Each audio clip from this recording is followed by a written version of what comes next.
Well, hey, kids, streamers, and jammers, welcome to another episode of the Park Streamers Hangout. We're excited to be here with you tonight, and it's going to be a great show. We're going to talk about all sorts of theme park news that's been brought out over the last week or so, or in the last couple of days. But before we do that, just want to let you know Cordy isn't feeling well tonight, so she's not with us. But if you want to throw some comments in the chat, wishing her to feel better, I'm sure she would appreciate that, and I'm sure she's probably watching.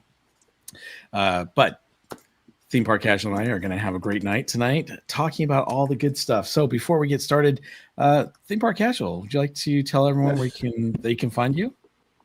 I would love to. You can find me on YouTube, X, and Instagram, all of them at Theme Park Casual. Awesome. And everyone, you can find me at Berry Place 28 on YouTube, Instagram, TikTok, Facebook, and X.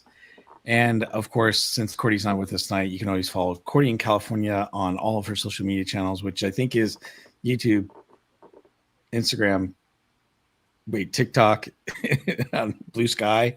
Yeah. I don't know some of the other ones, but go hit her up. She's got a Discord. Oh, Discord, that too. That's very, very true. All right. Well, we are going to talk about several different things tonight, but before we get into that, I think we should go into the chat and say hello to everyone. So, yes, Theme Park Casual would like to do that. We've got mystery guest Mike, Paul M, Know It Matter Cam, Matt. We've got Rachel Castro, Jessica Coloma, BB6 Dave, Kayla Macalantern, Apple Tart Baker, Kelly DiMaggio, Tammy Delaney. Scrolling way up now. Eric Schwartz, Buddy Hepburn. Good to see you guys. We've got Andrew Kwan. And I think I've reached the end of as far as I can go. James is in the house now, and we have Adventures Road Commish. We have Paul Newitt. I think you said Jessica already. Did you say Kayla? Hey, Kayla. Yeah, Kayla McElwain. Okay, sorry. Barbara Duncan, welcome in. Cool. And by the way, we just got a very nice super chat from Eric Schwartz. Thank you, Eric. Says, here's to Cordy to get better soon. So thank you. Really thank you, sir. Yeah. Flags in the chat for Eric, everybody. Flags in the chat there for sure. Here, let's do some confetti while we're at it. There we go. Also, just wanted to let everyone know that we gifted 5 Park Streamer Hangout memberships, and those memberships, let's see, let's go back up and see who got those. It looks like Kalani is a double R. We have Chris Chavez, RG Pix, Kiki and Luca, Jen Elizabeth. So all of them got Park Streamer Hangout gifted memberships. So welcome to congrats everyone. Park Streamers. Yeah, very, very cool. All right. So with that, we are going to get right into it and talk about our first thing. And that is, well, Big Thunder Mountain kind of had a soft opening yesterday, which was pretty sweet. If you didn't see the media on it, it was pretty cool. In fact, I'm going to show a little clip that we have. Obviously, it's kind of got a fresh coat of everything on it, seems like.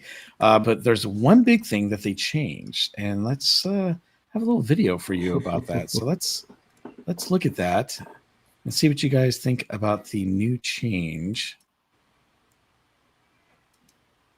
All right, and this is from Disney Scoop Guy here.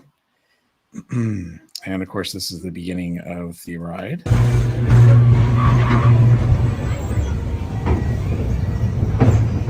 Interesting to get that far back with nobody in front of you. Yeah, I think it was Disney cast members doing this.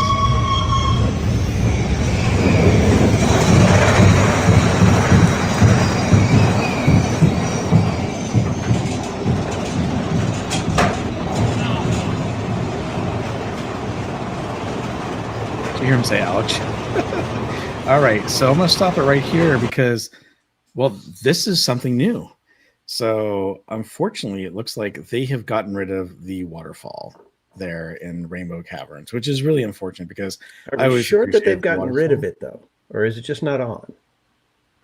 Well, from what I've seen in the reports is that they've actually replaced it with the steam that's coming out, or the misters.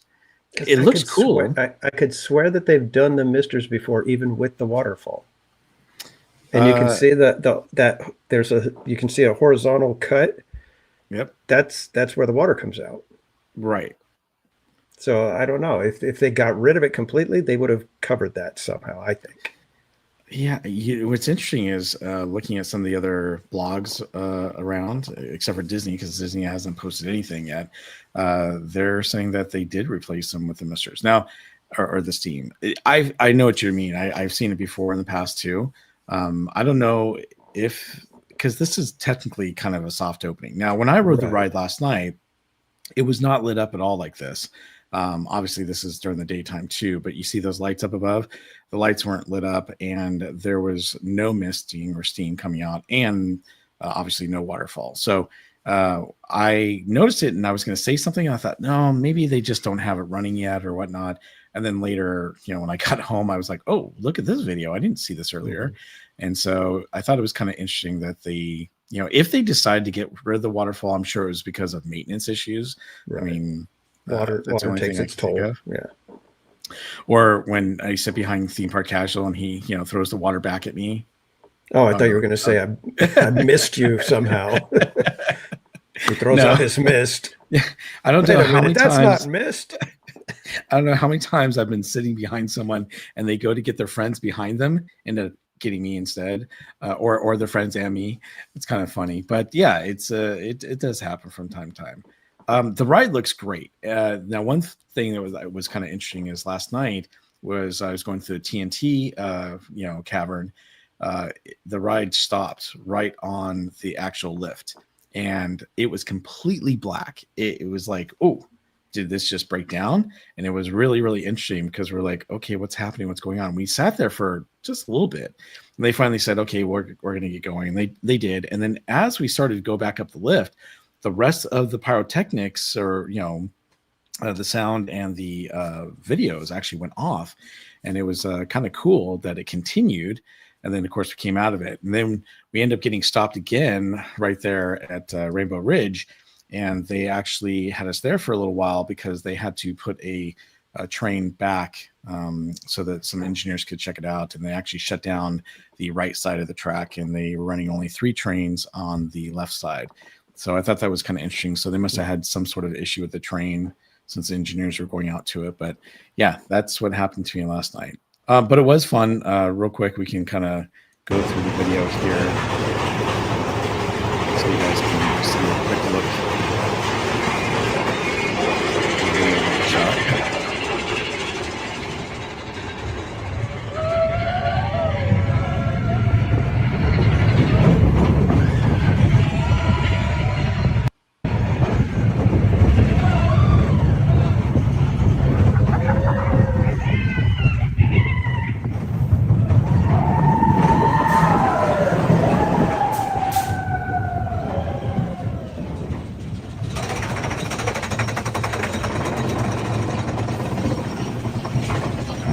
Fast forward to the next area.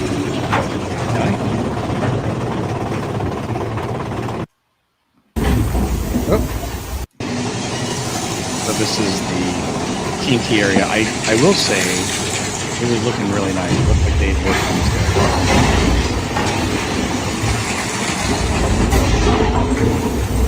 I wish they would get that effect a little better. What's that? I wish they would get the fire blast right there, the explosion, to work better. Because it's supposed to be like the fireball in Tokyo Disney that has the fireball in Indiana Jones. Yeah, so I'll talk about that in a second, because I have a friend that actually works for a company that does that effect for Disney. One thing that's returned now. Dad. Hey, Disney Dad, how are you? Welcome.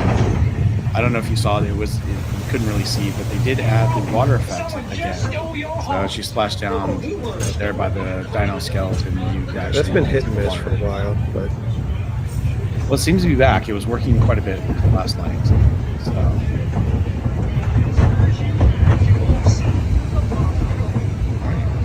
Well, that's it right there. Yeah, that's interesting. So, I'm not sure about the waterfalls. I don't want to say that they're gone quite yet. Personally, that's my opinion. Is that the soft opening is why we didn't see waterfall. Right. That's just my thinking. You could be right, or I guess we'll just have to wait and see. Because Yeah. technically, it was a soft opening, yesterday, and it's a soft opening still. But once they finally announce it and it's Right. back, then we'll see if they bring the water back. Yeah, it's It's kind of weird hard though most with the soft open like that because I mean, technically they don't really announce an opening, a ride reopening coming back from refurbishment. It's not like a big deal. They just usually put it on the calendar and then it opens. Mhm. So it's kind of weird with this one that they had been doing testing for several days beforehand, then just randomly just start opening. Well, it's funny And because I was talking to my source, and they had mentioned they're going to do testing soon. I'm like, really? Okay. So they started doing testing. I go, does that mean they're opening it? And she's like, we'll see. I'm like, okay, yeah. yeah, Well, the thing kind of I got a figured as much. the thing I got a kick out of was how quiet that thing is. I had never noticed just how quiet it is because when they got it running during regular operating, there's all kinds of sound effects and stuff happening, so you don't really notice how the actual train going along the track is. Man, that thing was quiet when they were testing with no sound effects. It was just like Yes. it was like Yeah. literally that loud. It was nice. I enjoyed it as well. But you're right. I think with all the sound effects and whatnot, yeah, um, it's definitely a lot louder. Yeah. So Yeah, welcome in, Amy, by the way. Paul says, "Play Misty for me." Yeah. And how dare you? I do not throw shade. That is the last Oh, thing I throw. that's funny because Haunted Mermaid is saying casual always throwing stuff. Well, maybe peanuts, but Just saying. Yeah, right. Because Matter Cat Matt put that in there. Shade, water, peanuts. Thanks, Matt. It's too funny. Well, anyhow, so it had a nice soft opening, and I want to say thanks to everyone who was watching with me yesterday. I wanted to write it more than once. Unfortunately, towards the end of the night, we didn't get to, but GV559 GV. says, I heard they're replacing the Pirates water with mist. As long as it smells the same, right? That would not be good. Not at all. Tom F, how you doing? Welcome in. Hey, Tom. Yeah, crazy. All right. So, yep, Big Thunder is back as a soft opening at the moment. But the other thing that's kind of gone away is Halloween. So it's funny. Disney didn't take any time to like take away Blinky and kind of move a thing over, although they've been doing Christmas now for a couple weeks. But now that the Halloween season's over, we were going to have Cordy talk about HHN because obviously, Danny and I didn't go to that. Unfortunately, it just didn't work out for me this year.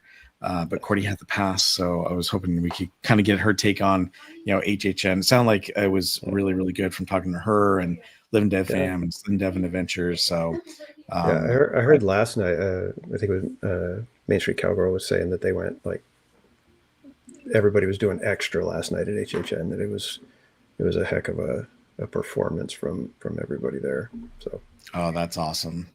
That's really cool. I know I was there for the last night of Not Scary Farm. And of course, the two mazes that are no longer going to be around for next year are Mesmer and then Grimoire.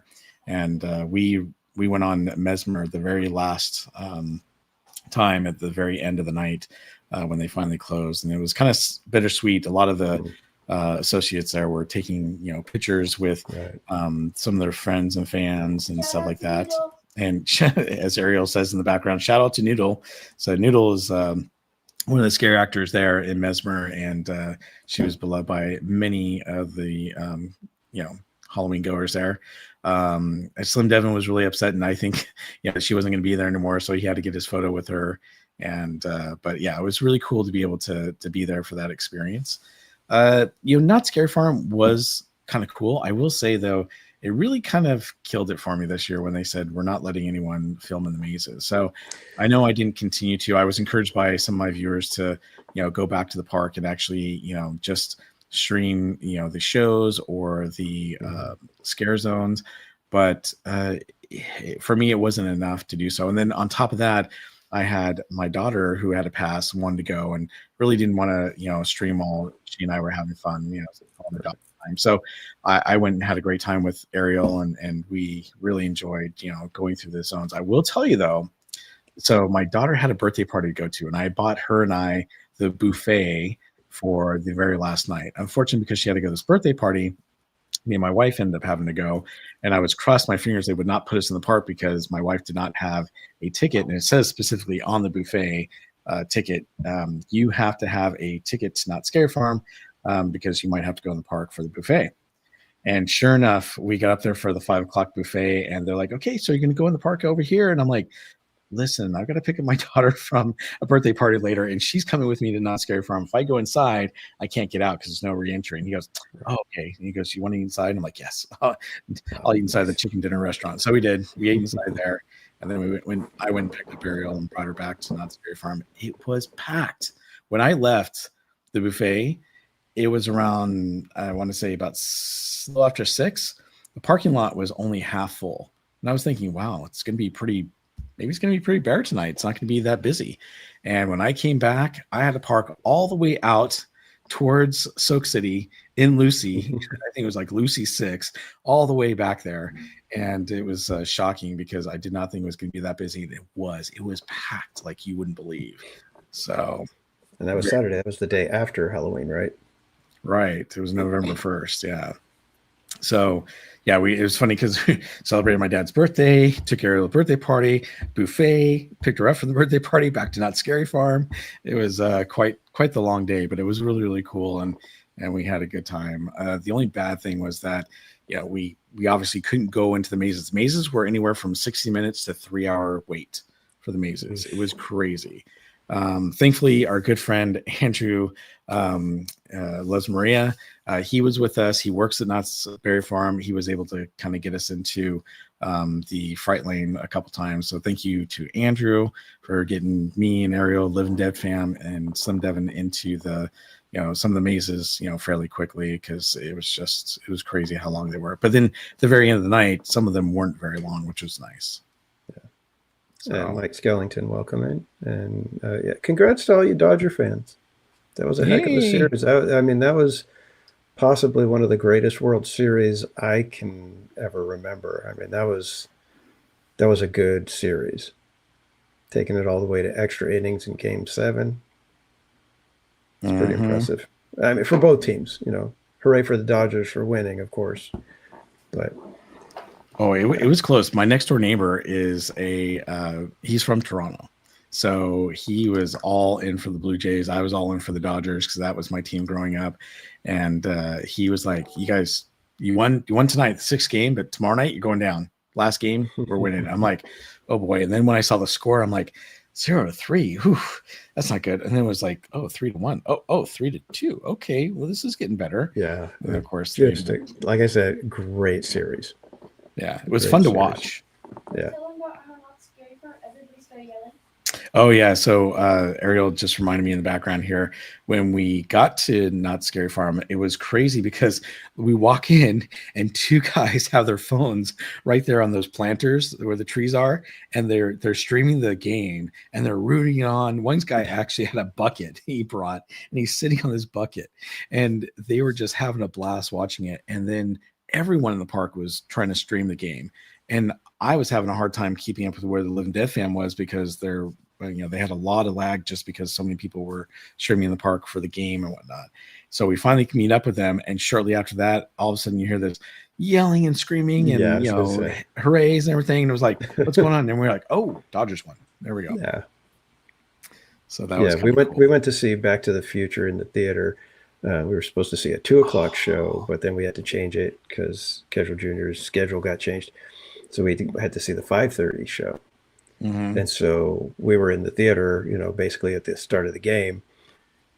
And when we got out, I had totally forgotten. And then, we're on the way home, and I'm like, "Oh, I wonder what the score is."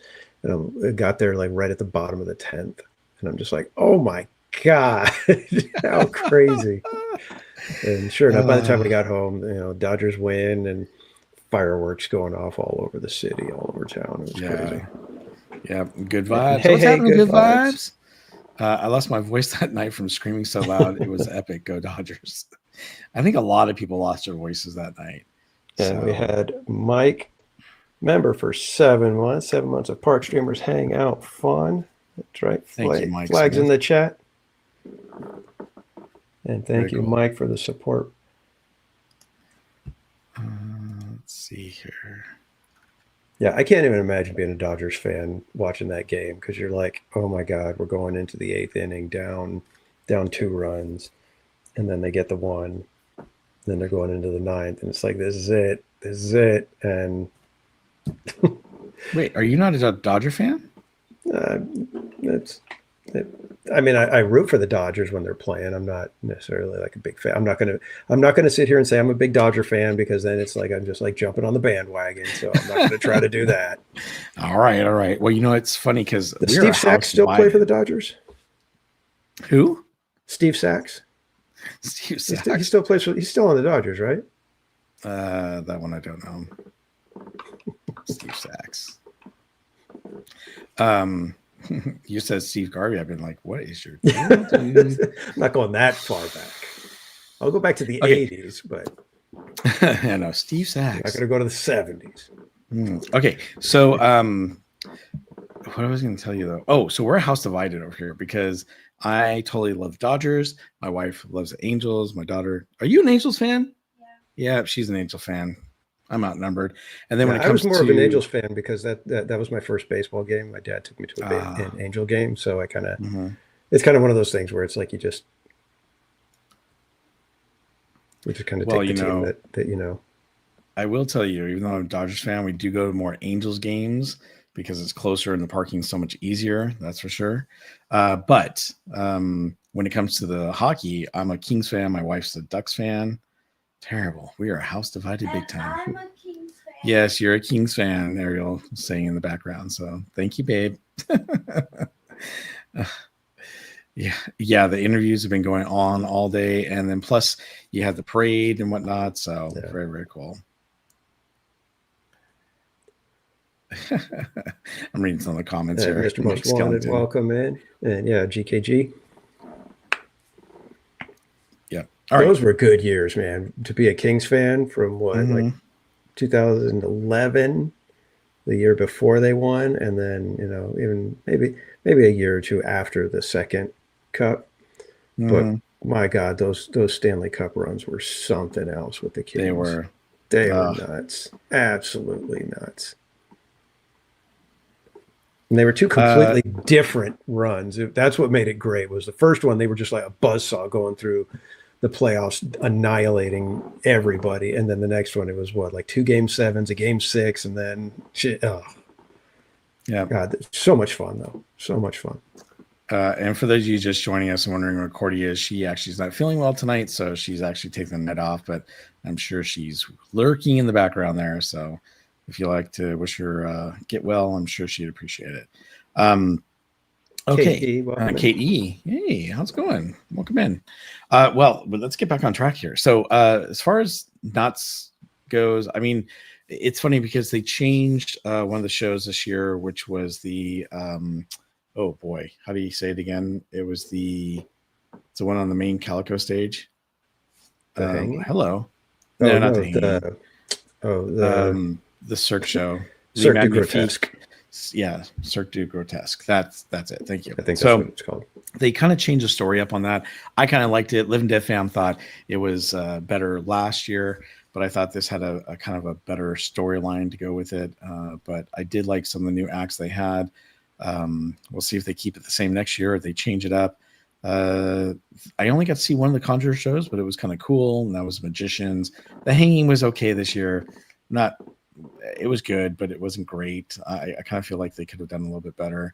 And if you're wondering who got the Hanging this year, was Labubu Doll. So good, but yeah, you're right. Jetta Boo. Did we say good evening, Jetta Boo? Good evening, Jetta. Hey, Jetta. Yeah. Hey, as my daughter would say, 6, 7. All right. So then let's see. The new mazes, obviously, I really love the zoo. I thought that was great.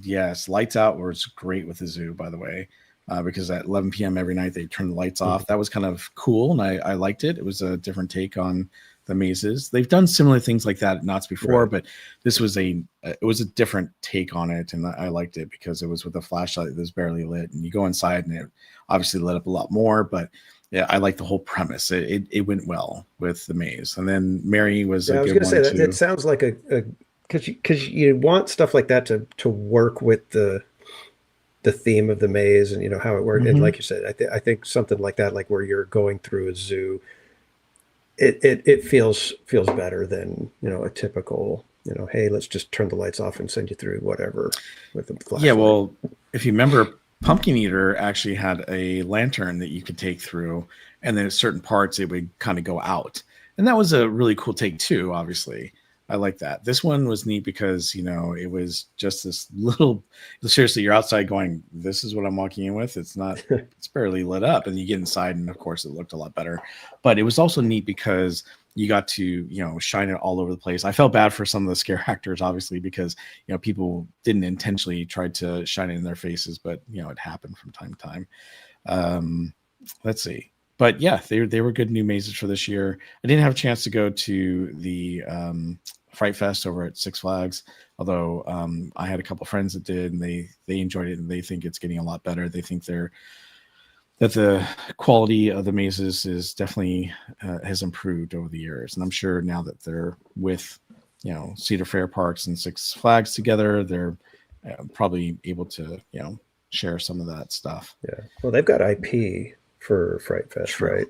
So they do. that They that have that a lot helps more it a little IP. bit. It gives people an idea of what to expect, and then as long as they stay true to the franchise, you should be okay. Right?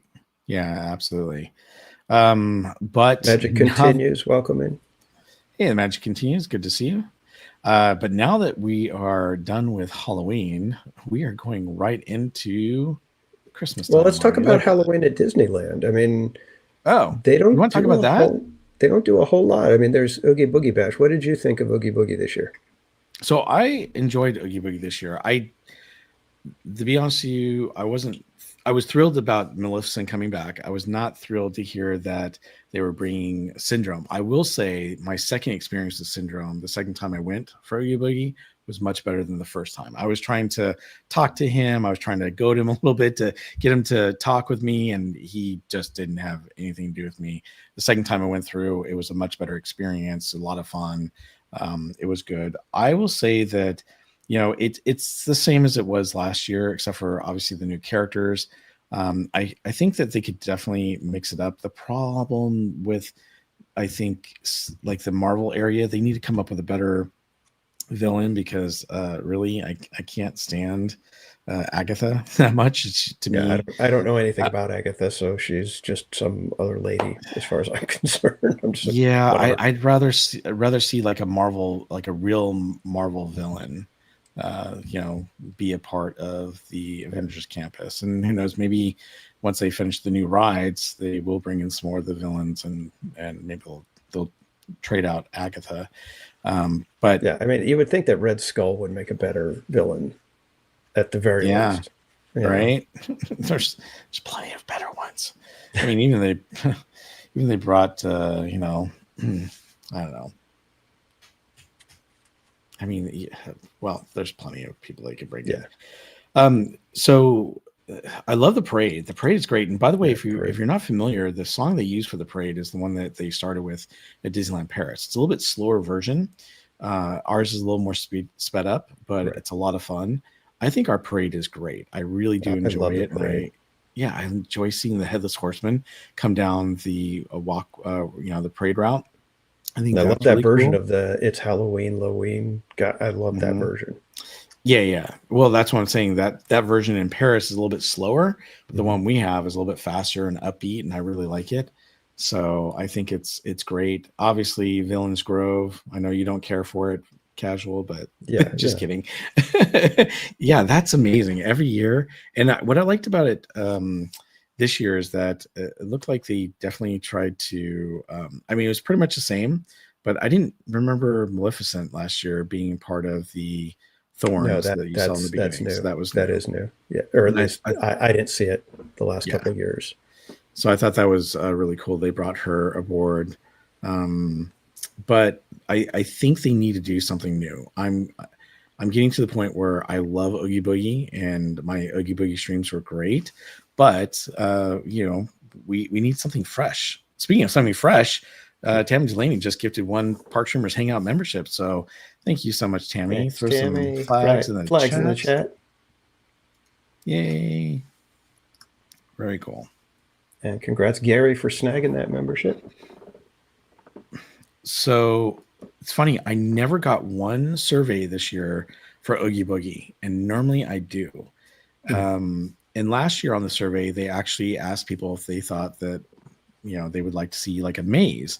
I would love to see some mazes, kid-friendly mazes or family-friendly mazes over there. I think they would do a great job.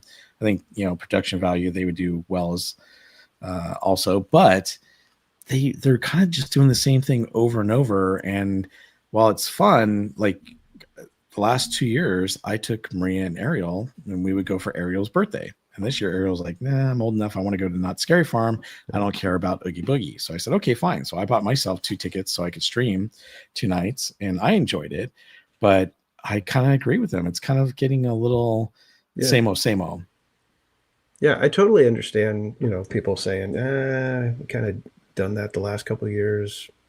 Is there really anything to go see? I mean, Maleficent and Syndrome, not much of a draw. I mean, the characters, that's a very niche market for somebody to be willing to spend the money on, a villain being out like that. So, right. Yeah, they need to do something. And I was suggesting something like, we need another Villains Grove, and why don't we do something with Star Wars? That would be you could do very moody stuff, lots of different locales that you could walk through if they did it right. And it would be, interesting at the very least. And it might help to get people to be interested in Star Wars again. Right. Well, Alice in Wonderland house maze would be amazing. I agree. I think that'd be fun. Yeah. I mean, that one could be a complete just, like almost funhouse style, because you could do all kinds of wacky stuff with that. They could all be optical illusions and very Instagrammy friendly, so. Magic Continues says Maleficent was good when the right person played the role.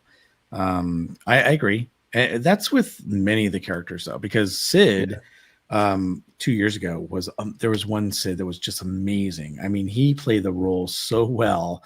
I was like, I rated him as one of the best characters.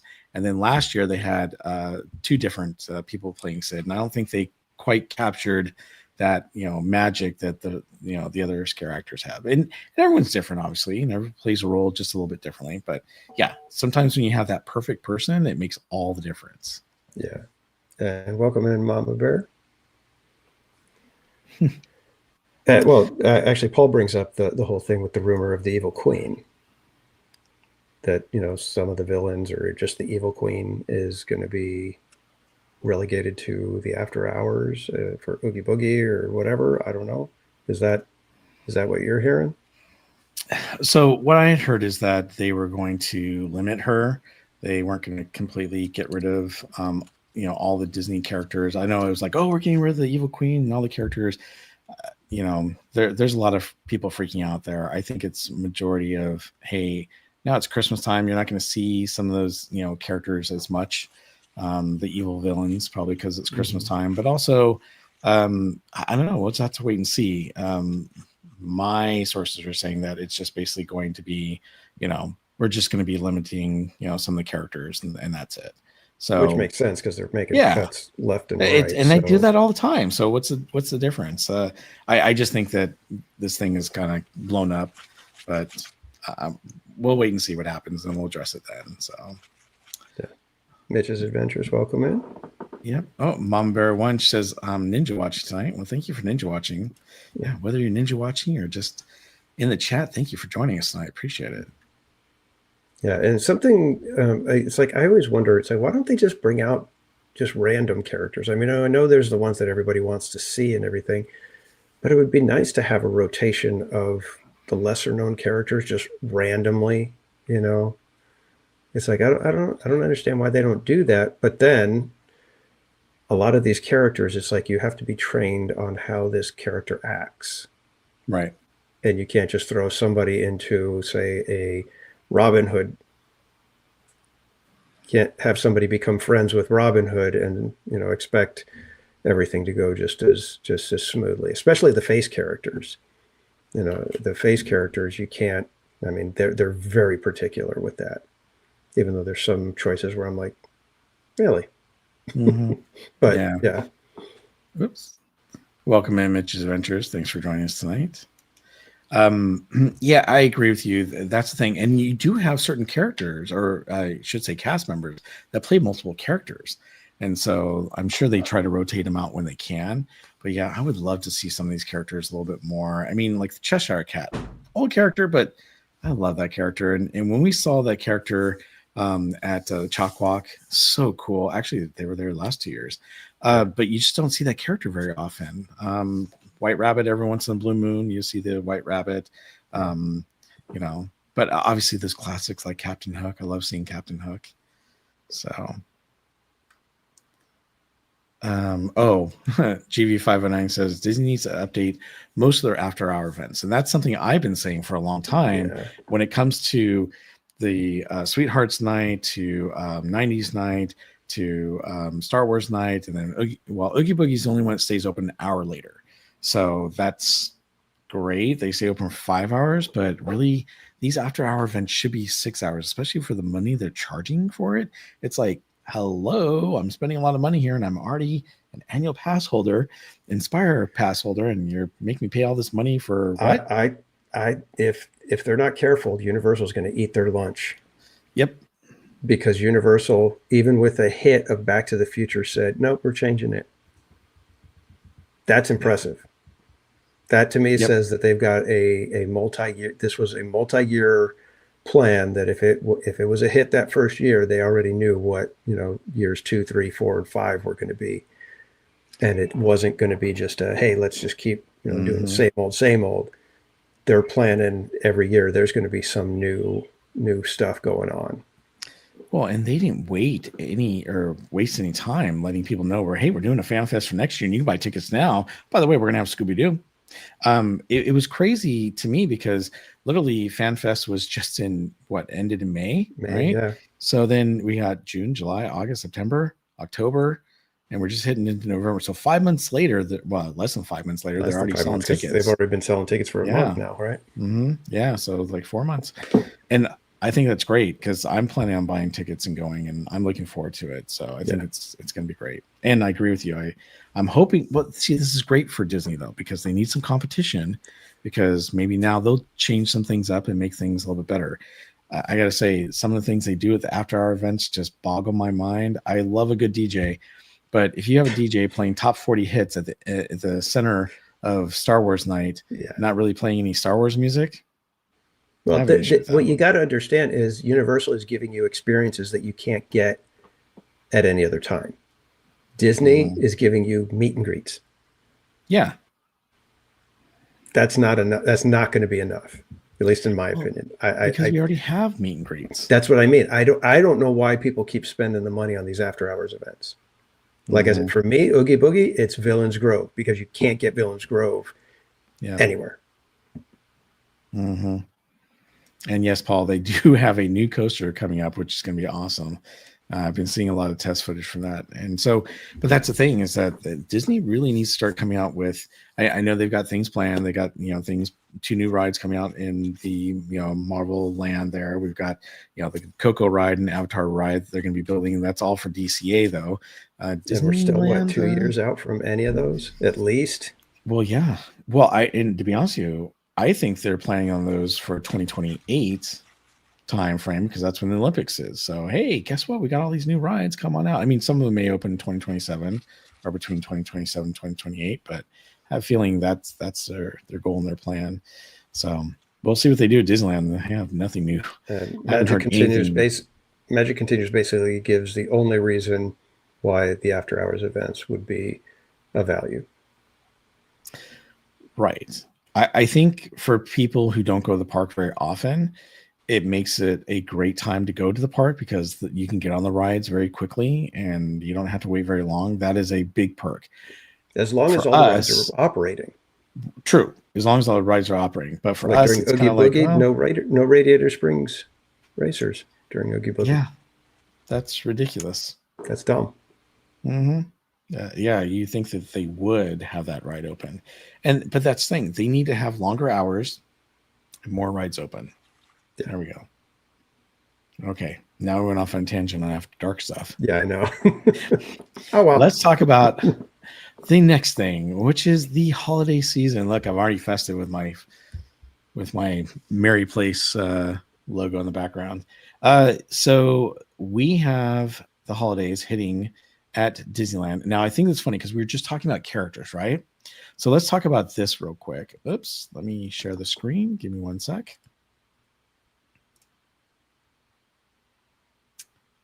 There we go. All right. 2025 holiday characters to spot at Disneyland. Well, look who's coming back, folks. Yep, it's DP, Deadpool. Storytime with Deadpool is definitely coming back. So the holiday characters at Disneyland Resort, they're going to have obviously Mickey Mouse and Minnie Mouse and all their pals debuting the new holiday looks, which you're going to see in just a moment to put a festive spin on their 70th celebration attire. Disney's California Adventure Park character entertainment includes Mickey's Happy Holidays, the Storytime with Deadpool Holiday Special, and more. Disney's Grand California Hotel and Spa and Disneyland Hotel are hosting the holiday character dining. And of course, we're going to have meet and greets with Santa. So you can find him throughout different parts of, the Disneyland Resort, obviously, for photo ops with good old St. Nick. You'll also have the Redwood Creek Challenge, which transforms to a jolly holiday playground with festive activities and a fun search for brightly colored presents along the trail. And then from November 27th to December 24th, Santa adds the Disneyland Hotel, Pixar Place Hotel, and Disney's Grand California Hotel and Spa to his route around the resorts. The holiday characters at Disney's California Adventure will include Mickey Mouse, Minnie Mouse, Goofy, Donald Duck, Daisy Duck, Pluto, and Clarabelle Cow. And holiday characters at Grizzly Peak will include Carl, Russell, and Doug. Of course, the Storytime with Deadpool holiday special will return this year. And let's see.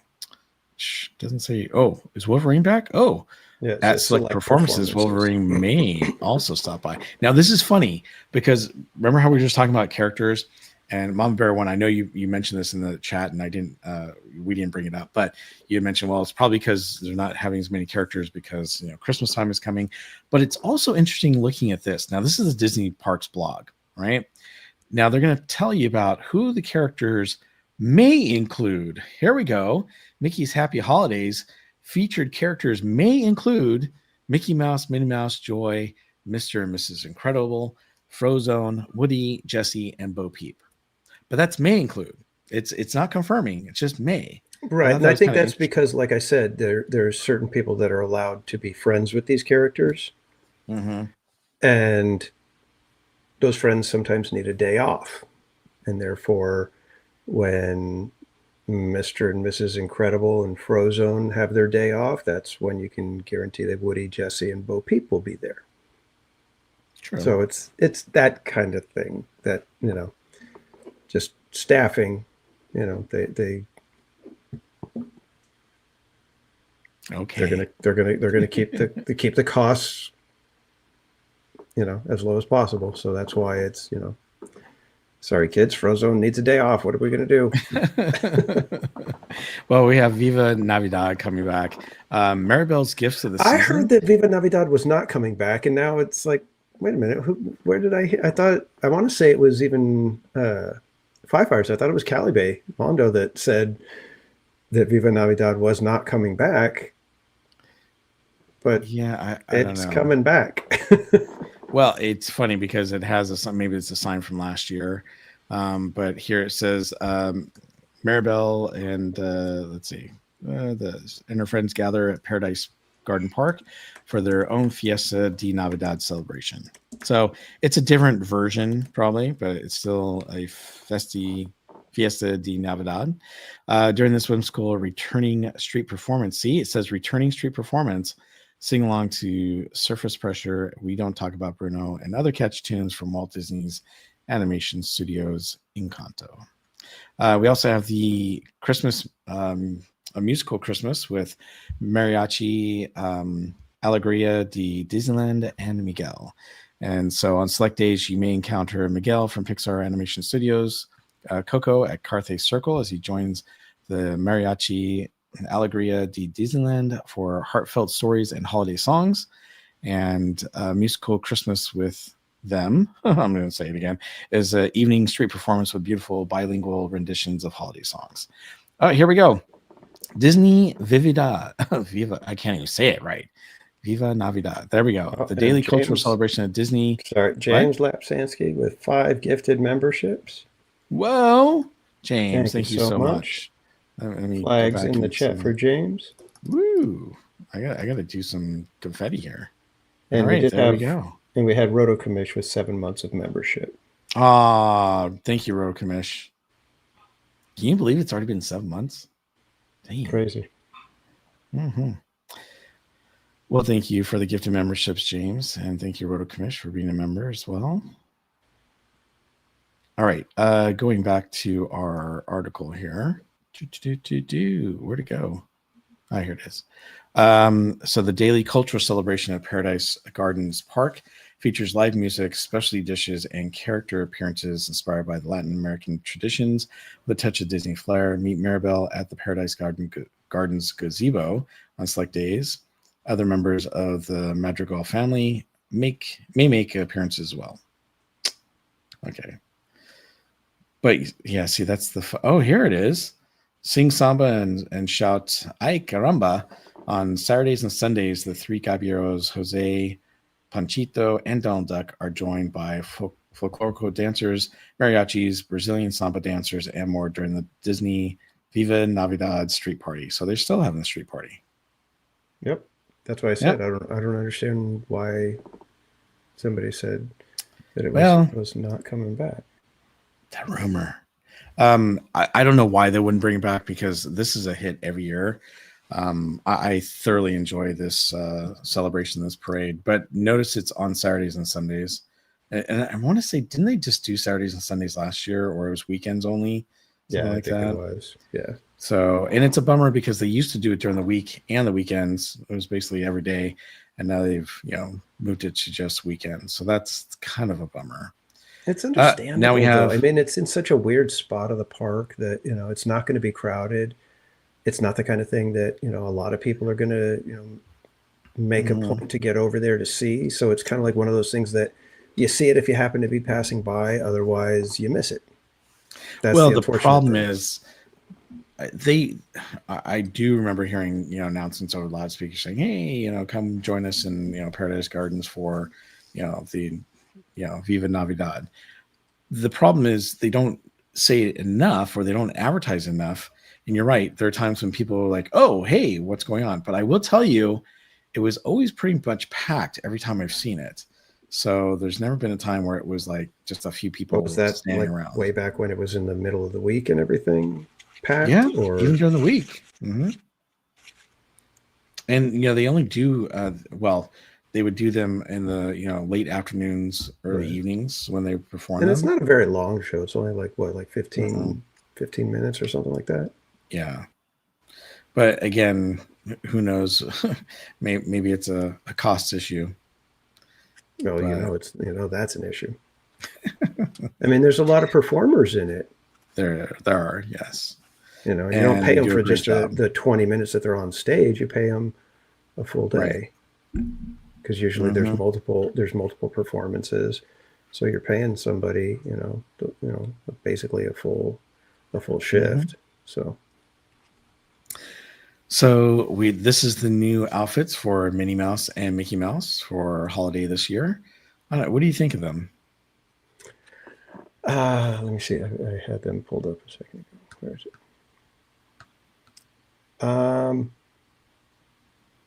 I'm okay with them. I think they look good. I like Mickey in a jacket like that. In the one year when he had the Argyle sweater, I still don't understand why they weren't selling the sweater. Right? I was thinking the same thing, because I thought that sweater was pretty cool. I would not buy this jacket, obviously, if it was and the jacket does have stripes, kind of like the 70th anniversary. Yeah. And I know that's kind of the look they're going for. It's kind of weird because I would have thought they would have chose different pants for him. I'm fine with Not enough glitter for you. Minnie's talking. Hey, now. Hey, Gosh. Well, thanks for hanging out with us at the Park Streamers Hangout tonight. Just kidding. There's plenty of glitter around them right there. Okay, there you go. Yeah. But no, I don't know. Maybe the pants will look better once I see them in person. I would have thought they would have done a deeper red instead of the purplish, or what is that? It's like a grape it looks color. like a purple. Hey, it's a berry color. Yeah, it is. Kind of. And I mean, I get it, because you don't want to have the same stuff over and over, and at a certain point True. you start going, okay, green and red, I get it, Yeah. So I get why they want to kind of push the boundaries a little bit. Mm-hmm. So I'm okay with that. It's just, sometimes I like it, sometimes I don't. So, but yeah, to me, I think it was 2 years ago, the jacket that he had with the Argyle, I think it was like a sweater vest. I was like, that was such a great look. I seriously, if they would have sold the outfit, I probably would have bought it. Yeah, it was really, really cool. Their outfits were amazing a couple years ago. And I love Minnie's outfit. She looks great for Christmas. And Mickey, I love his jacket's cool too. It's funny is they're already putting up Christmas stuff in the park, and they're already selling the Christmas merchandise. And I saw someone with actually a couple people with a Mickey bucket hat, like the one I was wearing last year, already wearing it in the park. I'm like, wow, it's a little early there. We just finished Halloween. I'm one of those guys where it's like Thanksgiving's over, Christmas time. Right. All right, let's go. Go and show, get welcome in. And Minnie's outfit, it's like they always kind of have to, you got to balance. It's like one year they'll do the traditional, like a long, flowing skirt, and then they'll do something like this with the, kind of a sort of a shorter skirt, but the big, roughly fluffy kind of look and stuff. So it's like they constantly just go back and forth and change things. Yep. Although I always say, I think Daisy usually gets the best outfits. For some reason, she usually has the better looking outfits. Yep. I agree. She does. Well, at D23, when we went last time, they actually showed how they create the different characters' outfits for each of the seasons. And I thought that was pretty neat.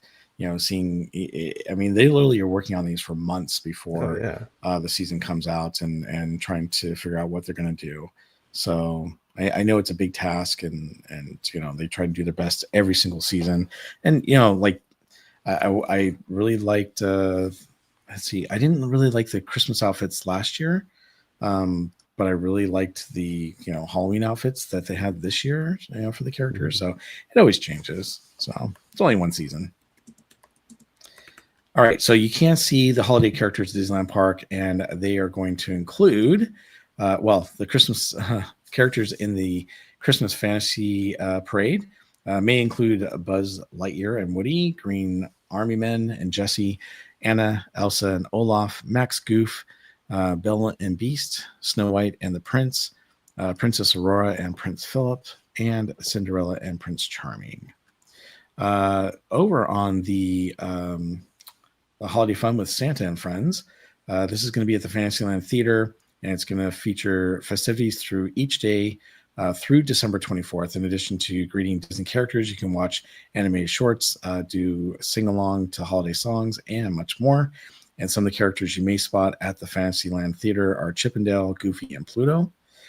Obviously, I wish they would just put a show back in there. These things that they do like this, they're just so 5 minutes. It's like you go in, you look around, and you're just, I'm out. Yeah, exactly. And that's the way it was last year. I didn't really care for it. I was like, okay, goodbye. We're out. Yeah. So, Shelly Mendez, welcome in. Hello, Shelly. So obviously, check the schedules with the Disneyland app. There are going to be select character locations and schedules that are listed on the Disneyland app. And on your day of visit, the app can be helpful to find the characters or check when a show is scheduled to perform. Obviously, they have a holiday character dining at the Disneyland Resort hotels. This one, I love the characters that they're using at the Grand California Hotel and Spa, because they're doing the Disney holiday with the Mickey's Christmas Carol. and the characters look great, but they're charging a little too much, I think. It's a bit much. So, yeah, November 17th through January 6th. So they're taking it quite a long time. They have Daisy's holiday pajama party breakfast and brunch. It features Disney's friends in festive colors and plaid fabrics. You're welcome to dine in your own coziest fashion, including your pajamas. And for a memorable Yuletide dinner, Storytellers Cafe presents Mickey's Christmas Carol Feast from November 17th. One's going to be a hit. It's going to be a hit. But man, is it going to be expensive? Yeah. But there's people that are just like, I've got to get my picture with Scrooge McDuck and Jacob Marley. I mean, yeah, the characters are great looking. I wouldn't spend that kind of money personally, but there's people that are going to be like, oh man, I got to see it. And then, of course, you can go to Goofy's Kitchen to, do the seasonal festivities. They're going to have breakfast, brunch, and dinner November 17th through January 6th. And Goofy and his pals are going to put on their merry best, mixing classic red and green colors with pastel prints and snowy sparkles. There you go. So we have yet to get our foodie guide, but... Yeah, well, we will have a foodie guide out. I'm sure Cordy will be putting that together for us. Obviously, the castle is pretty much complete now. If you look at it, it looks like they have all of the snow around the castle, and of course the Do they have the icicles already out? Yeah, they do. Okay. I was like, what the heck? Couldn't believe it. And the castle looks beautiful. It's just a little too early for me. You can get Christmas lights and bites at Disneyland. And again, they have a food guide that you can check out. I believe it's actually, they actually have the food guide here, but we're going to have our own food guide as well. Yeah. So yeah, they do have a food guide. It's a sneak peek right now. Yep. Just looking at a couple other parks real quick. We have Knott's Merry Farm, where, what's going on with this one? Let me refresh the page.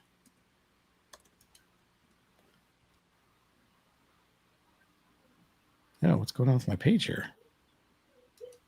There we go. Oh, refreshing again. So you can have a very Merry Christmas. I swear that should be my line. Wow, what's going on here?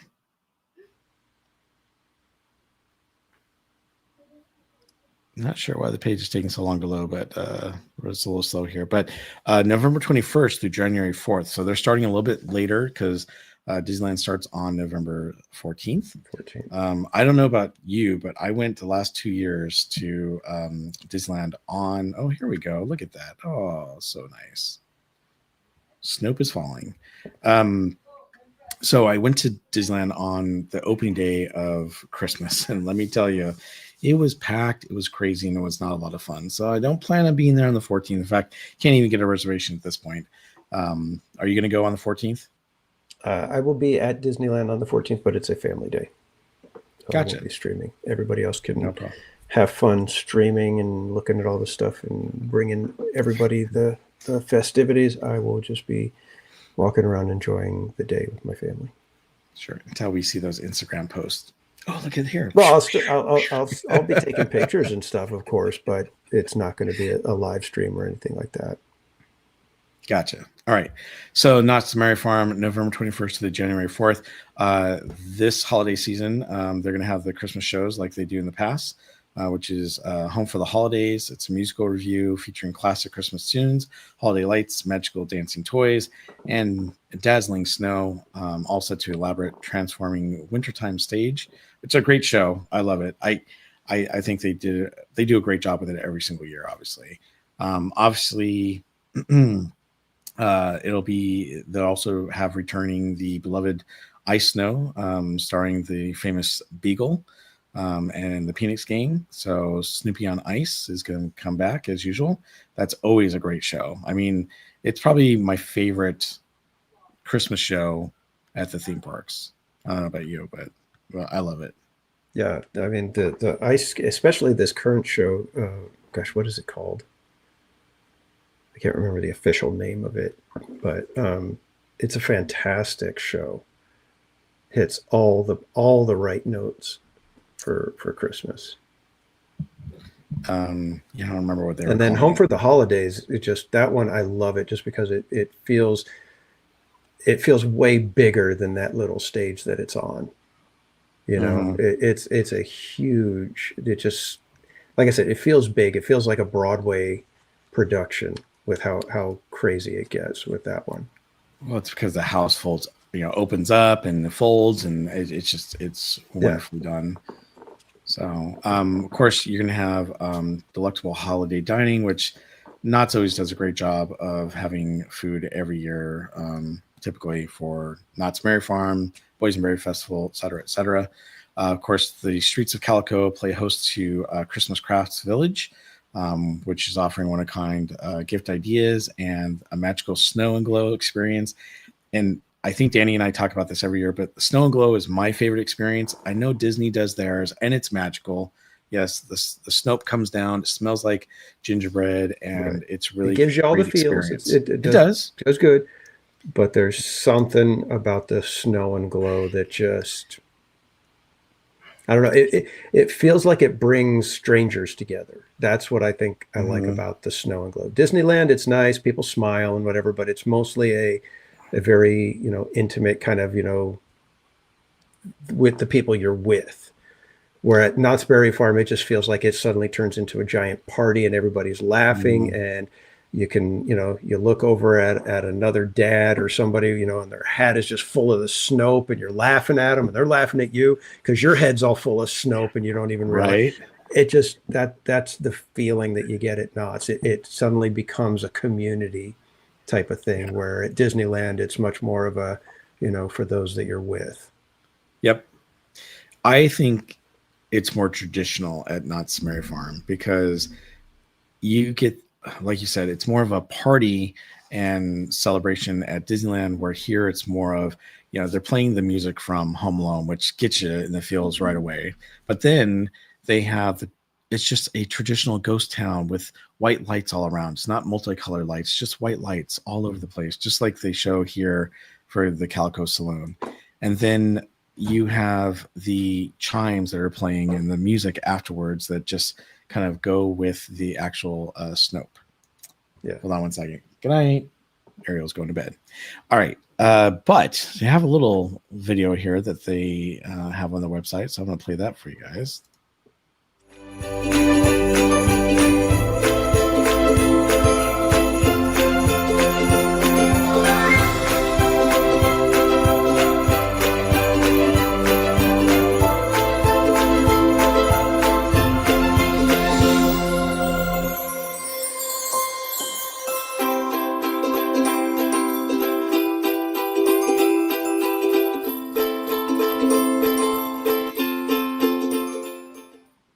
So one of the things they just showed in this video was the carolers, which I think the carolers are amazing.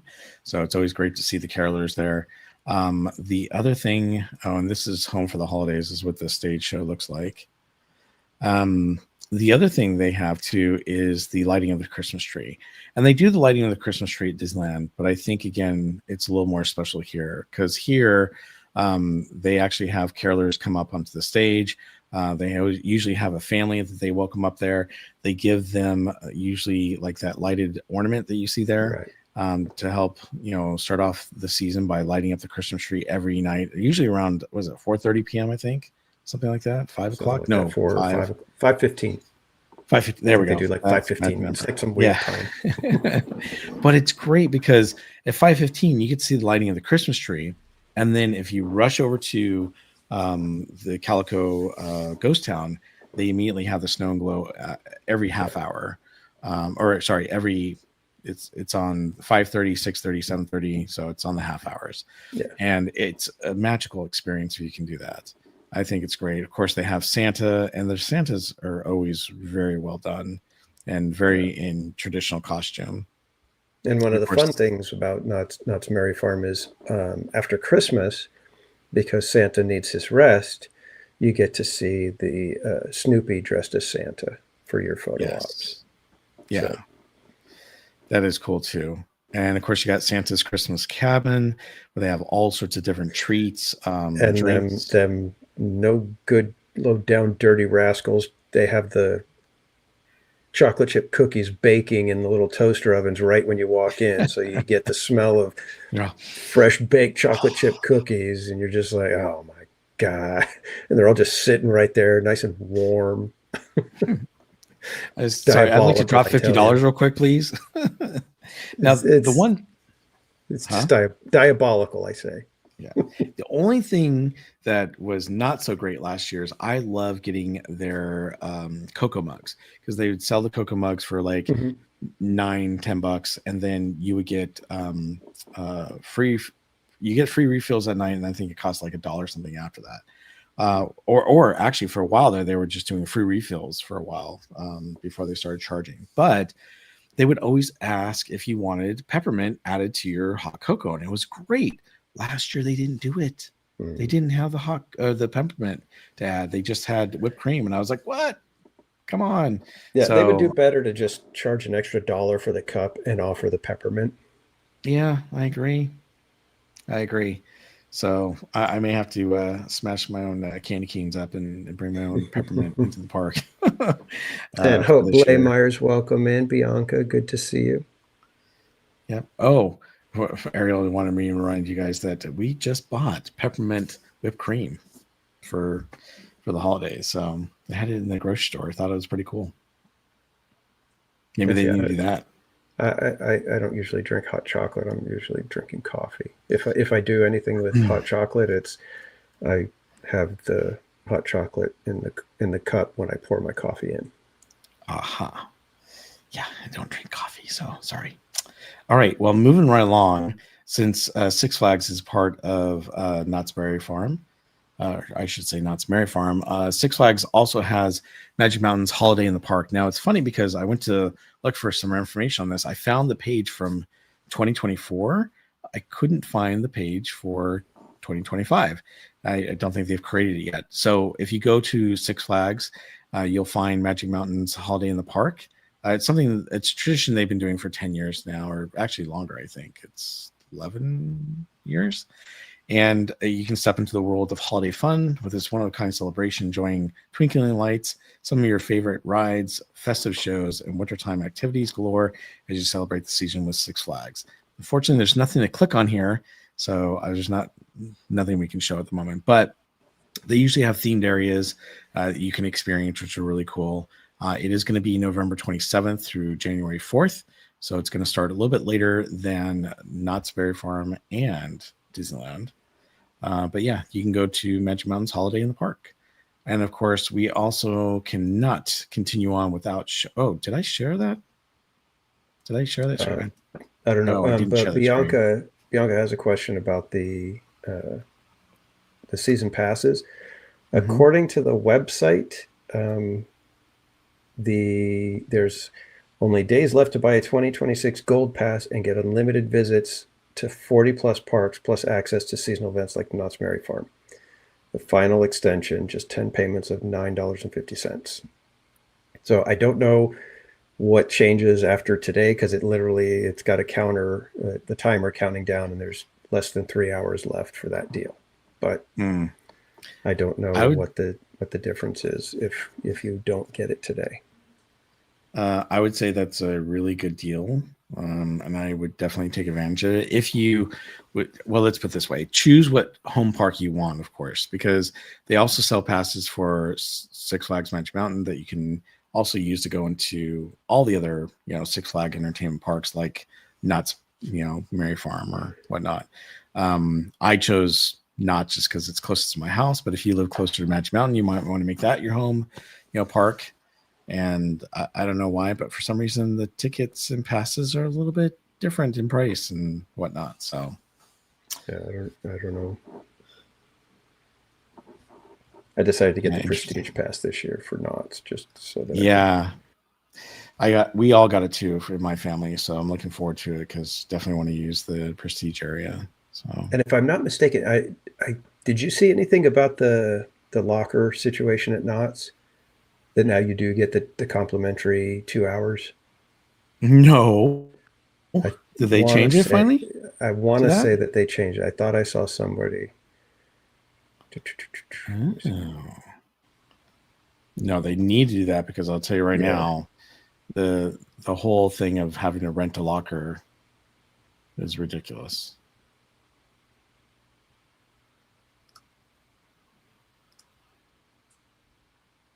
Ride locker rentals starting September 8th. Ride lockers are single use for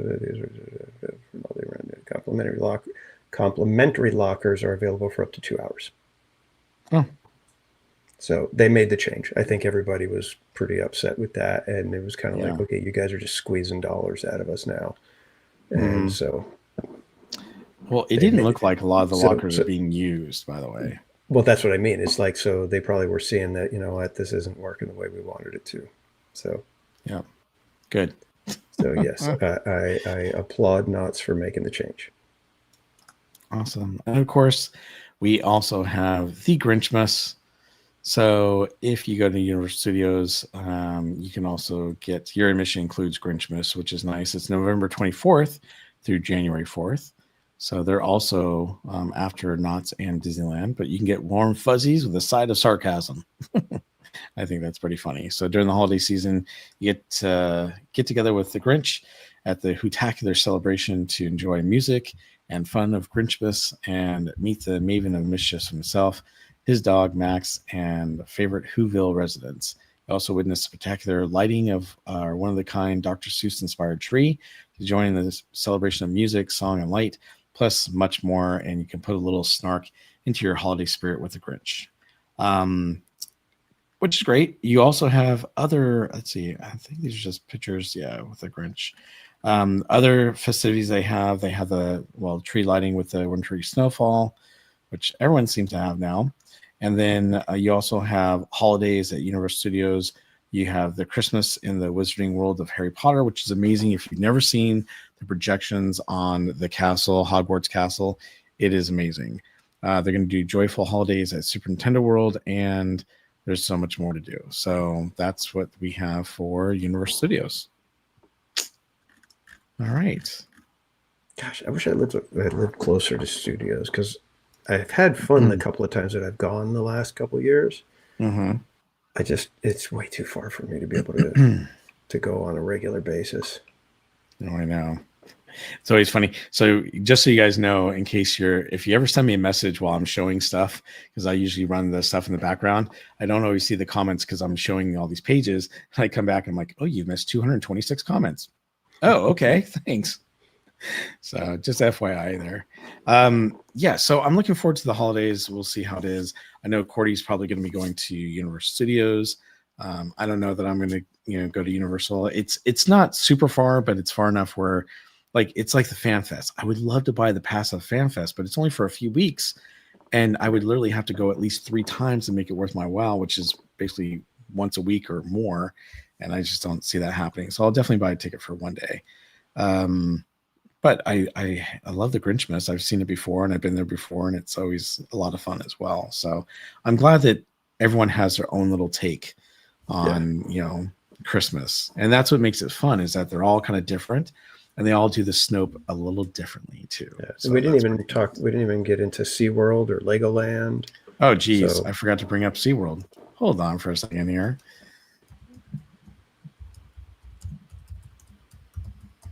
All right.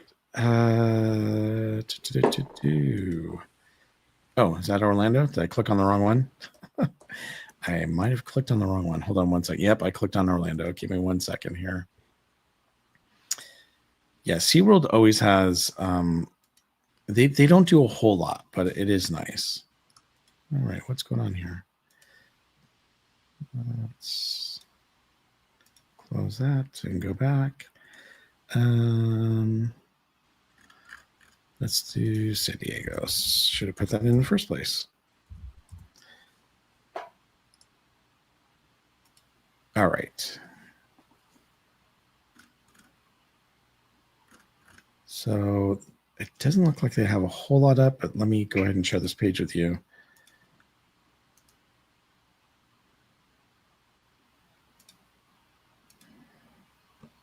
All right. Well, looks like Seymour there. the sea lion. So it looks like they're going to have the Christmas celebration at SeaWorld San Diego November 14th through January 4th. So they're going to start the same day as Disneyland. And is that Clyde or Seymour? One of those two in that picture. So it looks like they're going to have 1 Million Lights meets Ocean Delights. You can celebrate Christmas the Sea Lion way with the all new Clyde and Seymour Christmas, which is a playfully splashing back with heartwarming surprises for adults and children alike.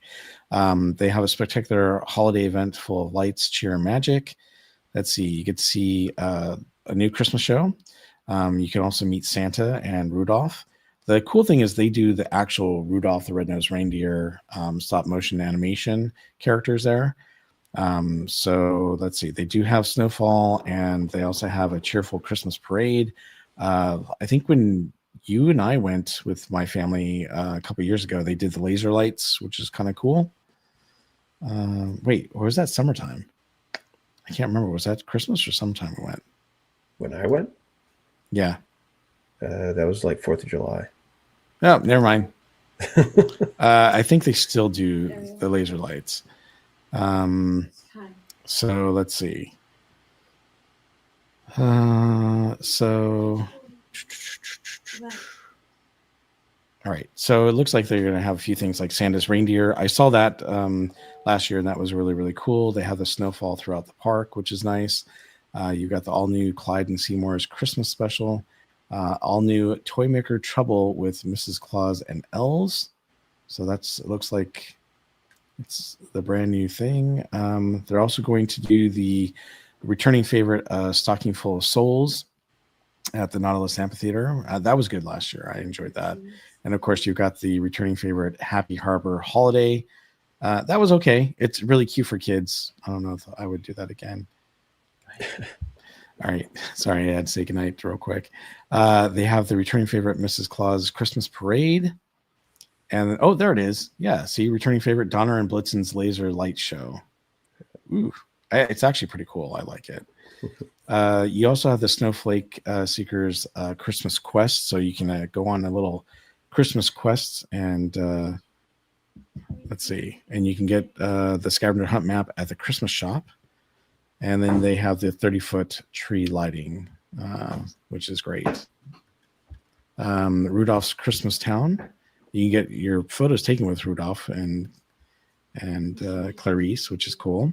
You got Holiday Lights and Magic, Christmas Wish Fireworks Show, which is always great. The Coca-Cola Market, Coca-Cola Lane, Holly Jolly Marketplace, Christmas Shop, Festive Entrees, Desserts, Hot Chocolate, and Holiday Cocktails and Craft Beer. So you got a lot to do over at SeaWorld. What was the other place you mentioned? Legoland. Oh, Legoland. Yeah.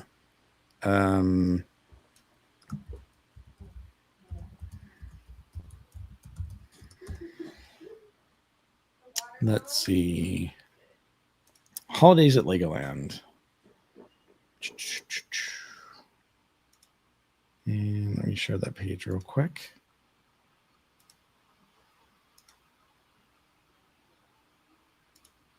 All right. So looks like it's going to be November 22nd through January 4th.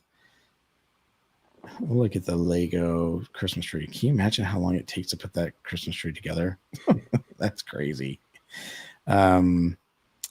Let's see. They got the jolliest time of the year. Experience the holidays at Legoland, California, where the entire resort is bursting with holiday cheer. There's no better time to add a little Lego magic into your family vacation and build memories and traditions to last a lifetime. So you got rock around the giant Lego tree to holiday tunes, sing and dance at one of our seasonal shows, take selfies instead of selfies. That's funny. With your favorite holiday Lego characters, enjoy festive limited time sweets and treats, and strike a pose at spectacular Lego photo spots, including the larger than life Lego wreath and the brand new Lego Santa and his sleigh and reindeer. Wow. That sounds pretty cool. Looks like they also have the Nutcracker Marching Band, Once Upon a Brickmas show, the Brass Holiday Bash, and the Meet the all-new Lego Nutcracker. Okay. Yeah. And so then lots of stuff to do. Yeah, Santa's Christmas magic fireworks. Oof, there's quite a bit. All right. Well, I think that takes us right out of the holidays into some other theme park news that we want to talk about tonight, which I think is going to be really interesting. Let's see. First of all, we have. Let me bring this up here. Right before we get into the holidays, and it looks like right before Thanksgiving, we are going to see this in Las Vegas with Disney.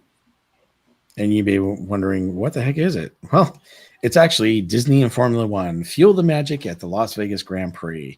That's right. So back in May, we briefly talked about it from the Disney blog that Disney and Formula One were going to merge and they were going to have something big for 2026. Actually, for 2025, 2026, and 2027, they are going to have this new Fuel the Magic theme.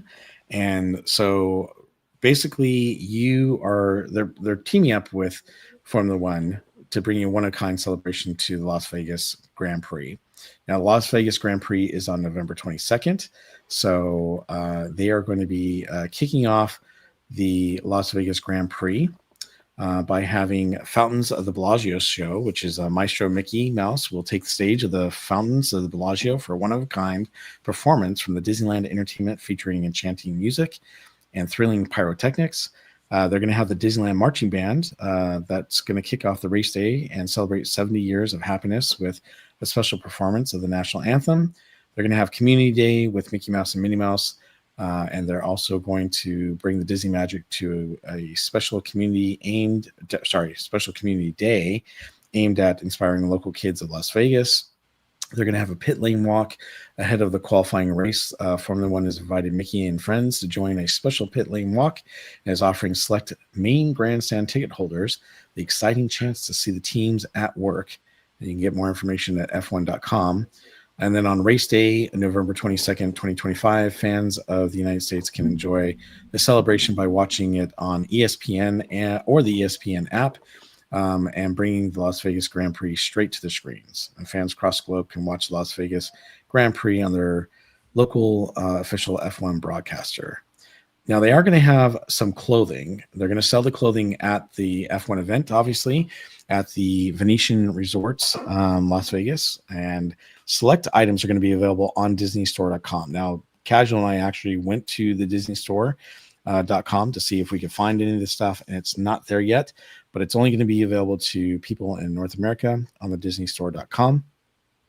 But it says they should be out soon, and then obviously to stay tuned to the Disney Parks blog for full collection of reveal and details.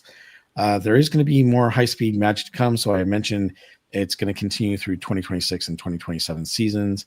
So it looks like Disney and Formula One are going to be together for the next few years, which is kind of cool.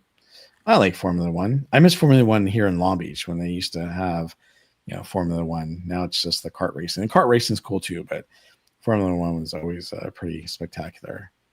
The other thing that I was going to bring up here is, and some of you may have heard of this, but this past weekend, Disneyland Paris has changed the rules and regulations of the Disneyland Paris hotels.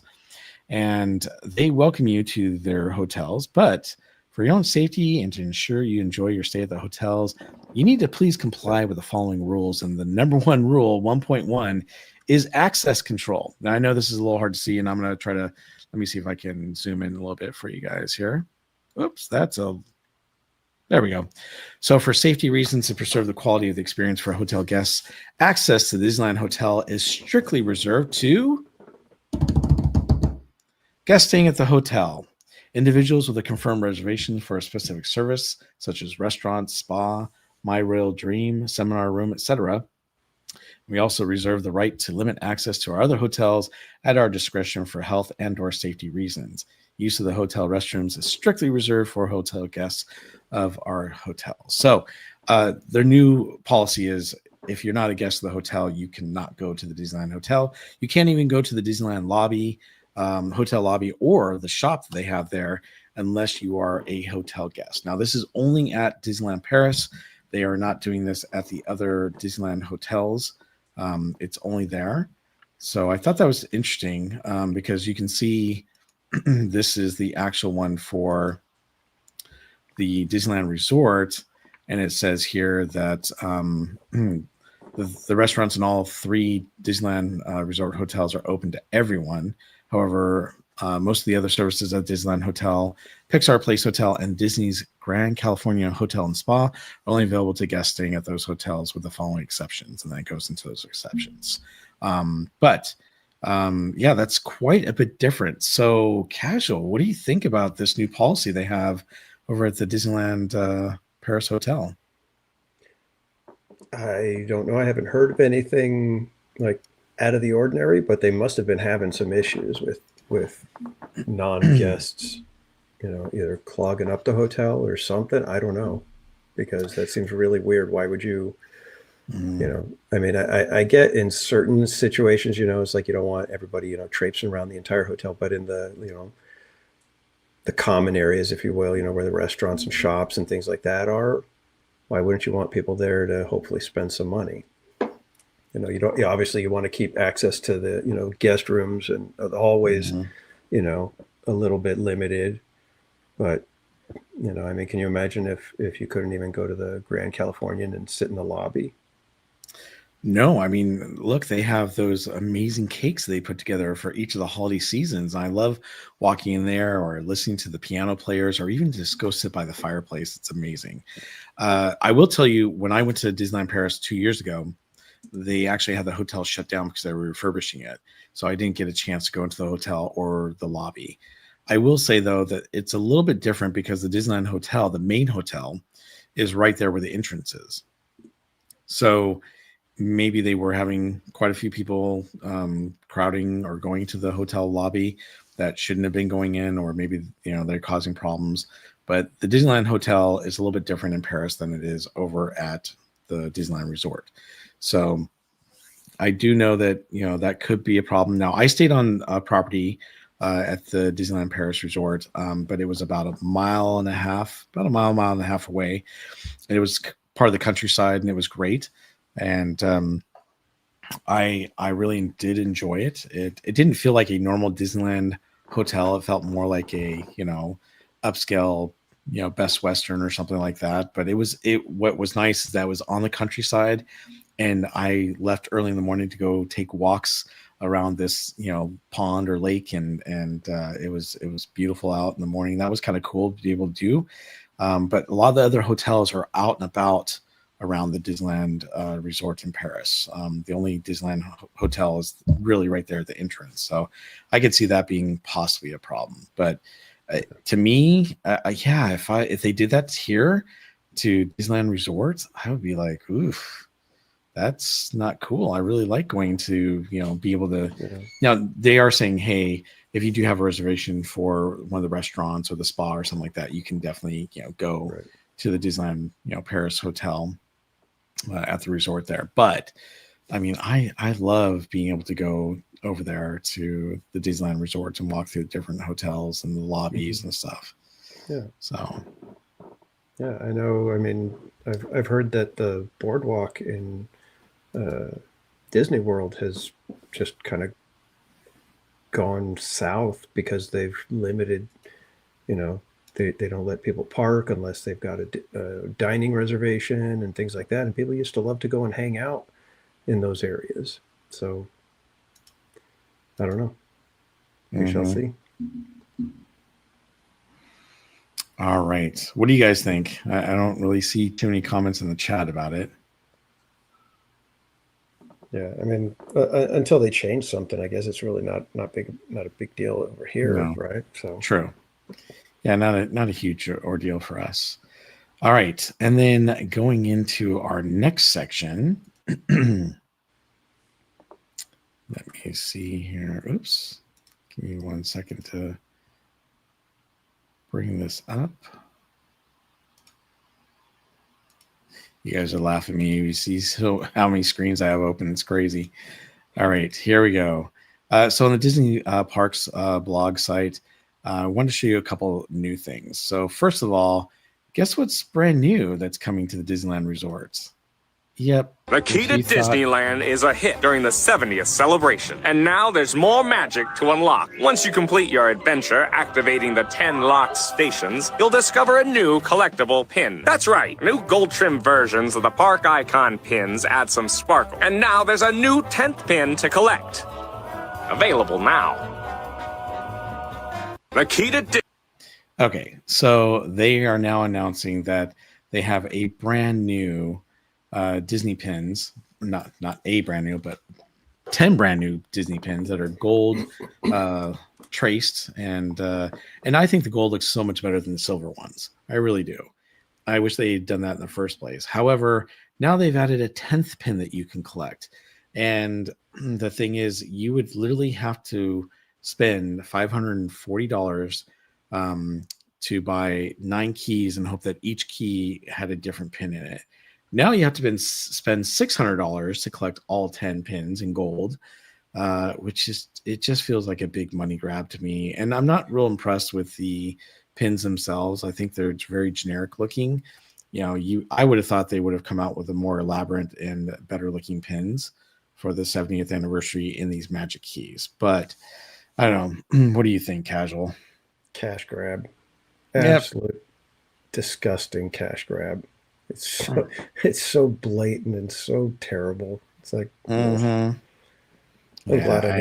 glad the key that the actual key itself looks god awful. I'm glad that it looks like that, because I'm not even tempted. Yep.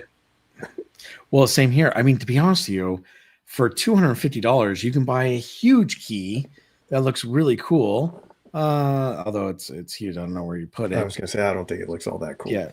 Oh, well, come on, man. Well, to me it looks better than the toy. I know it looks like the toy version, but it's a better version looking, more for adults, I guess. It doesn't come with any of the pins, which you would think they would sell it with a set of the pins or something. But to me, it's like you got to spend $600 now to try to collect all 10 pins. Ugh. Yeah. Yikes. And I agree with you. I'm glad that those pins don't look great. So I don't have to worry about trying to collect them. Exactly. It just reeks of cash grab. It's so bad. Mm-hmm. Well, there's one other thing we were going to share with you, and it's this one right here.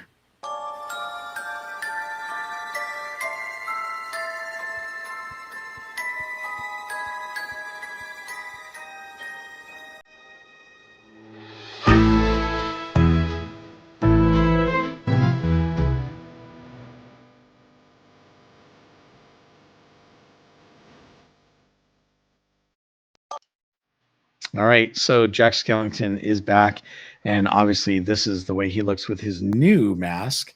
I really like this mask. It's so I can't believe it took him this long to come up with this mask, to be honest with you, because the other one, I admire the characters that played Jack and how they played him with the 2 pieces of the mask, but this looks so much like the actual character now.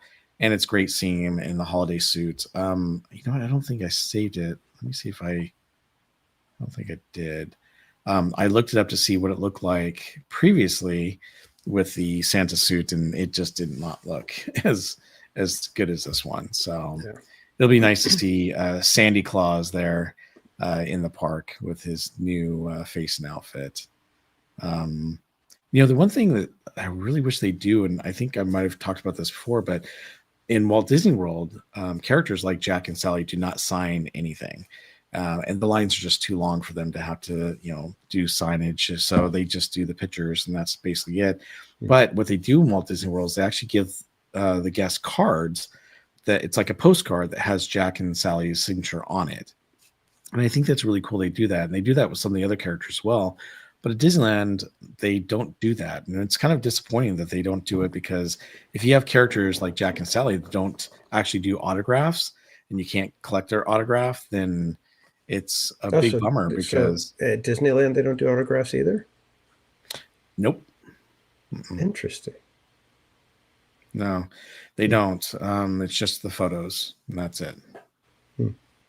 So I think it would be a great idea. I don't know why that is.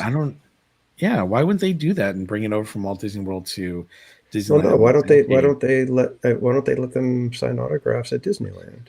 because the lines are too long. Oh.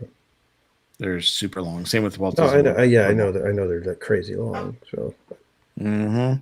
that's interesting. But they are great characters, and I love the photo ops that they do with them. So I'm excited to see Santa Claus coming back for that.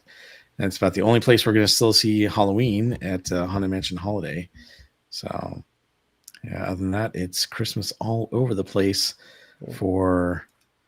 Yeah, I didn't even know that they do Disneyland. Santa Claus like that. I was thinking, I was like, wow, how long did it take them to get that? But I guess they've done it before. So Yep, absolutely.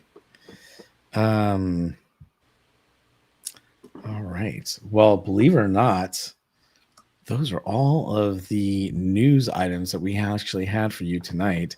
So we're going to throw out to all of you and see if you guys have any questions for us regarding the holidays, any of the topics that we talked about tonight. So if you have a question, go ahead and throw it into the chat. And Amy, good to see you. Welcome in. yeah, it's kind of amazing how long it took them to get that mask right for Skellington. Yeah, but it looks The amazing. previous now on the version, flag. previous version was awful. I always thought it looked just so bad. Well, when they came out with the mask a few years ago for Ernesto de la Cruz, I thought that was amazing. And I thought, well, why don't they do something for Jack Skellington? Because it doesn't look very good when they have Jack. And they finally did. So Mike Skellington. Me? Whoops, sorry. Meant to bring that one up. And I don't know. I guess this might be the reason. Although I can't imagine, them going to Tim Burton saying, well, we did this version. What do you think of this one? Right. I mean, Tim Burton seems to be the type that he'd be like, oh, wow, that's way better. So we already have our first question. Will Disneyland have face painting for Christmas time? I'm asking for a friend. I don't care. I needed face painting one time. One day. And that was the one day that we couldn't. By the way, Hope, how are you? Good to see you. All right. Any other questions? Yeah. Any other questions? Please send all face painting questions over to Theme Park Casual. Yeah. I know. Jessica says it real well. Poor Danny. Oh, Hope's got a question for you. Land opening. We don't know yet. They could do another like they did with Thunder Mountain and just say, all right, and we're open. And that's that. Yeah. They took all the walls down around the Storybook Land canal boats. So from what I understand, they're just finishing up Case Jr. Once they finish that up, then they will drop those walls, and then they'll probably start doing. Yeah, I would love for them to do a completely unannounced type of opening. Unfortunately, cast members have to be scheduled and everything, so the word will get out. But it would be neat to have a completely surprise opening of nobody knows that it's going to be going, and they schedule all the usual cast members elsewhere, and then push them over to Storybook Land and Casey Jr. Just let it open. Yeah. Mitch is asking, when will they be doing a drone show?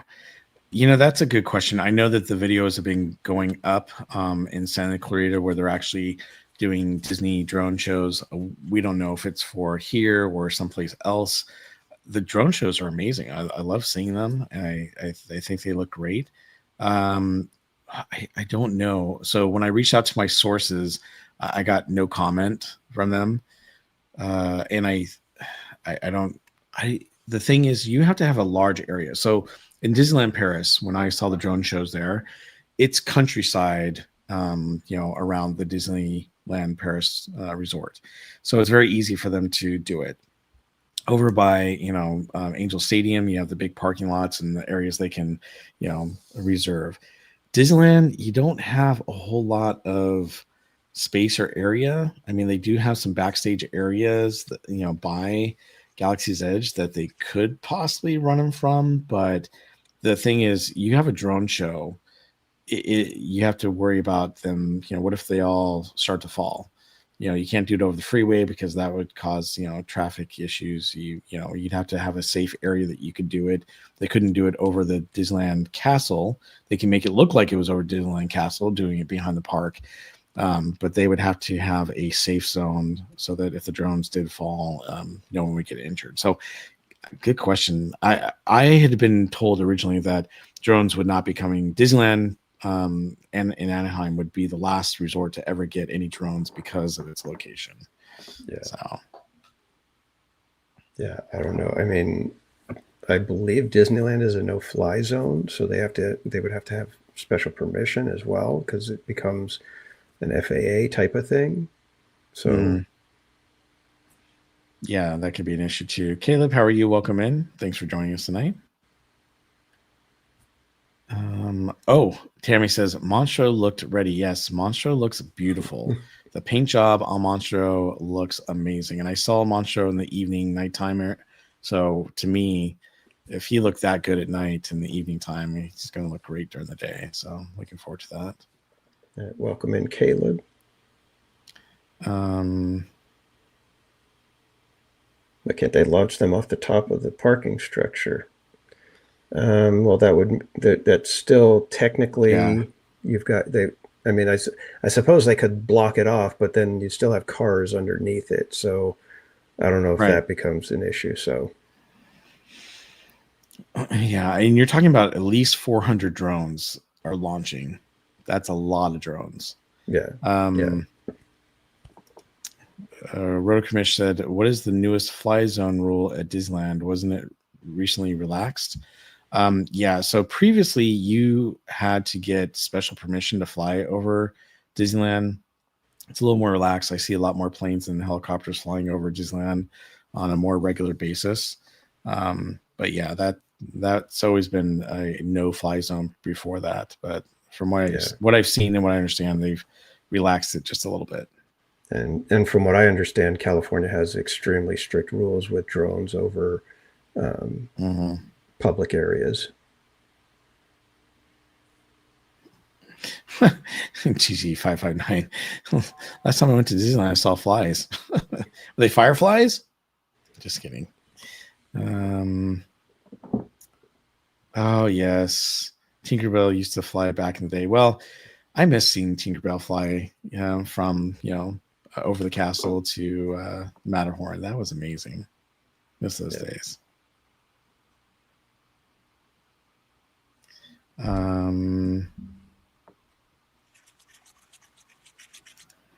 Rotamish said, I know for Universal Fan Fest, Disneyland was going to have a drone show, but regulations got in the way. Yeah, that's a problem. California is very strict on drone control, and I have a drone. You have to file a license with the FAA to fly your drone and whatnot, and you have to put your license number on the inside of the battery pack area, and so that if your drone crashes or something like that, they know who's responsible and who's at fault. It's they have some really strict rules, and in order to do it commercially, oh my goodness, you have to take classes and courses, and it's really crazy.